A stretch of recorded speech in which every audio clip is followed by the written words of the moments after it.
And welcome to today's video, everybody. I'm gonna try to end today's video on a positive note, but it's gonna be difficult to get there. So thank you for being with me.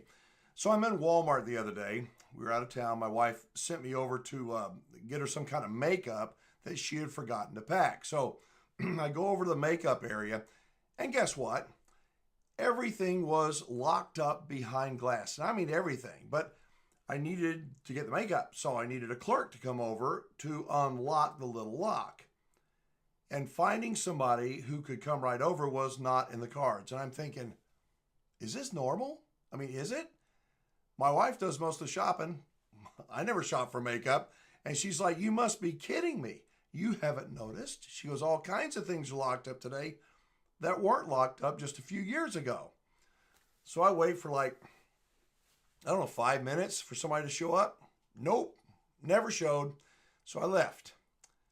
So is it just me, or is this just another sign that our culture, our country is heading in the wrong direction? I'm serious. Or am I being, I don't know, overly paranoid and hypercritical? I mean, is there anyone that thinks that this is a good thing, to have all these different products locked up? I got an idea. Maybe we should just lock everything up. I mean, lock everything up. Maybe we should have a one-on-one shopping experience with our own personal shopper to walk us around, make sure we don't steal anything. I see this, and I can't help but think that this is as good as it's ever going to be. And in the future, more stuff will be locked up. And that's supposed to be okay? I mean, is it? It's like we are morphing into this dystopia that we've created by not dealing with the problem way back when it started. And now that the problem has manifested itself, morphed into what it is today, some people, I don't know, they shrug their shoulders, right? They go, well, now we got to deal with the problem. No kidding. We got to deal with a problem that started years ago. But they never do fix the problem. It's kind of like believing if we're just nice enough, the problem will go away. If we ignore it, it'll get better. No, it only gets worse. And then we feel so overwhelmed that it's just like, I don't know, we have to deal with it. What have we heard? We have to turn the page and just deal with it. What a bunch of crap, right? I mean, think about it. How about this instead? Turn back the page to respect and decency and rules and boundaries and consequences for bad behavior. How about this? How about calling a spade and stop calling people who are talking about solutions as bad people or mean people? So Tuesday was election day.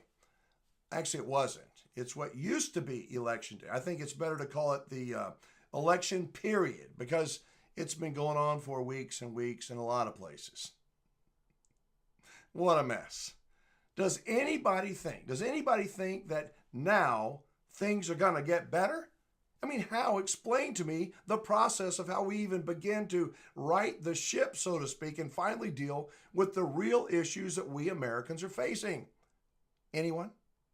You know, a friend of mine who used to work for a multi-billion-dollar company, he was in upper management. I mean, he dealt with big stuff, international things, you know, like paying attention to the everyday, the dollar versus the euro or the yuan or the peso. He was dealing with factories in foreign countries and whatever their local issues were. And he had this saying. He said it was like his job was moving the mud. Think about it, moving the mud. I have a friend who used to work at Shell Oil Company, Shell Corporate, in Houston, Texas. When he first graduated from college many years ago, he told me that he asked the people who worked there that were in the know, hey, how much does it cost to actually make a gallon of gasoline? How much you think? How much you think it really costs to make 1 gallon of gasoline? You know what the answer is? Well, what do you think? The answer is either, I don't know, or it depends. Think about that. Nobody knows, or it depends. And it's true. Going back to the locked up products at the stores, what is the cost? What is the real cost of what the retailers are doing to reduce shoplifting? Is it just the cost of putting up the glass and the little lock with a key to get in? What about the loss of income from people like me who just left the store because an employee never showed up with their little magic key? Am I the only person who said, forget it, and walked away? And how about those shoplifters?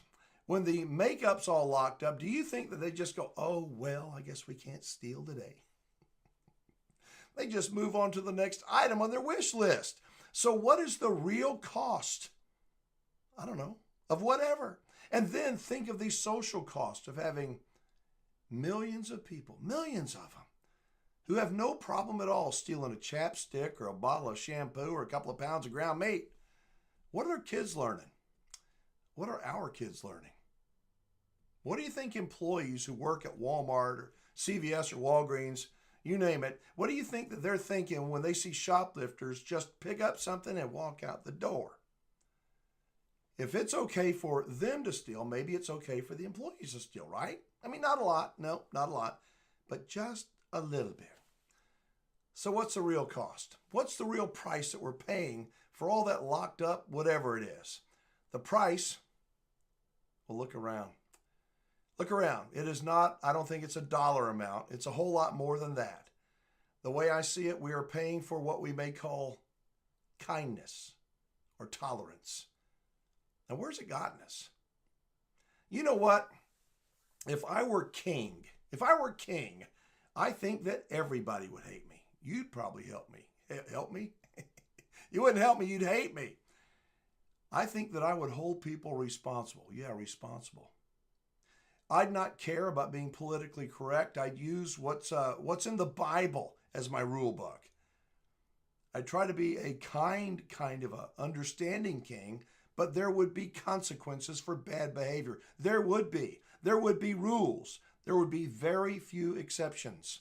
In my way of thinking, we don't need more rules. We don't need more laws. What we need more negative consequences for those who break the law. We do. We need common sense. As I said, consequences for bad behavior. We are not all the same. We're not. You're different from me, and we're different from somebody else. And all of us can be wrong, and we are wrong a lot of the time.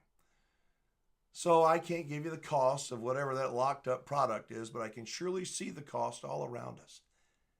And I don't like it. Where's this whole thing going anyway? Do you think that we are destined to have to deal with this nonstop tsunami of drama and division from the media, all the infighting? What do you think? How will the next few weeks and the next few months shake out? Let's see.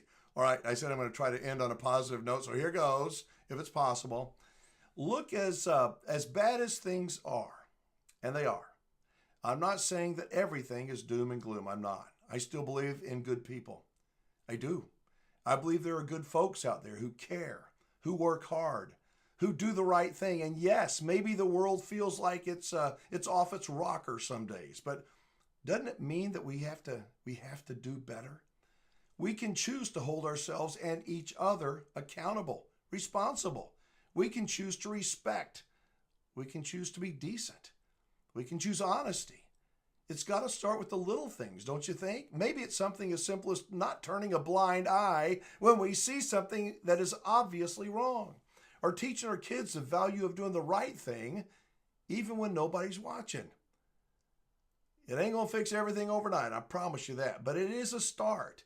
And if we're going to fix the mess that we have gotten ourselves into, it's going to take a whole lot of people making small, better choices every single day. So let's not throw in the towel just yet. Let's don't throw our hands up and give up. Let's turn back to what we know is right. Thank you for sticking with me today. I do look forward to reading your comments. Until next time, I'm Alan Warren, the RV Wingman, reminding you to be safe, have fun, play nice, and don't leave your good manners at home.